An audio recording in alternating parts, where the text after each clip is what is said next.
तरीके से मुस्लिम समुदाय को बहकाया जा रहा है, क्या क्या बातें बताई जा रही है जो एक आम मुसलमान नहीं समझ पा रहा है? देखिए, हमारे नबी पैगंबर हज़रत मोहम्मद सल्लल्लाहु अलैहि वसल्लम के पास अल्लाह ने जो पहला शब्द भेजा था वो था इकरा।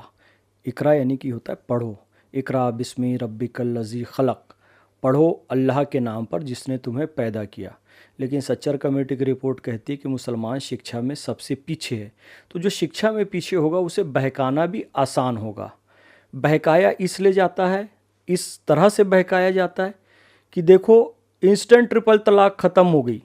उन्होंने कहा कि तलाक का सिस्टम ही ख़त्म हो गया, शरीयत पर हमला है। नहीं जी, इंस्टेंट ट्रिपल तलाक यानी कि एक बार में ही आपने तलाक तलाक तलाक कह दिया, वो सिस्टम ख़त्म हो गया और वो सिस्टम इस्लाम का अंग भी नहीं था। तलाक एक अभी कहा, फिर एक महीने बाद कहा, फिर एक महीने बाद कहा, ये नियम था। मोदी जी ने अकॉर्डिंग टू इस्लाम उसमें सुधार किया, लेकिन मुसलमानों में शिक्षा की कमी है। तो ये ओवैसी लोग कहते हैं जी देखो शरीयत पर हमला हो गया। ठीक उसी तरीके से वक्फ की प्रॉपर्टी पे सुधार हो रहा है, ट्रांसपेरेंसी आ रही है, भ्रष्टाचार से मुक्त होगा, मुसलमानों को वास्तविक इसका लाभ मिलेगा। चूंकि ये लोग खुद कब्जा करके बैठे हैं तो फिर क्या भड़का रहे हैं? मुसलमान भड़क भी जाएगा ये सोच के। मस्जिदें तोड़ दी जाएंगी, कब्रस्तान छीन लिए जाएंगे, मदरसों से कुरान शरीफ उठा ली जाएगी, मुसलमानों के घर तोड़ दिए जाएंगे। CA-NRC में भी यही कहा, मुसलमानों की नागरिकता छीन ली जाएगी।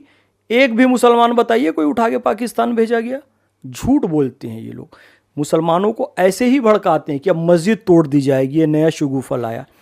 और देश के गृह मंत्री कह रहे हैं भाई एक भी ऐसा नहीं होगा, रेट्रोस्पेक्टिव बिल ये नहीं है। तो मुसलमान इनके बहकावे में ना आए। मैं पुनः कहना चाहता हूं कि किसी मस्जिद, दरगाह, खानकाह को कोई नुकसान नहीं पहुंचाया जाएगा।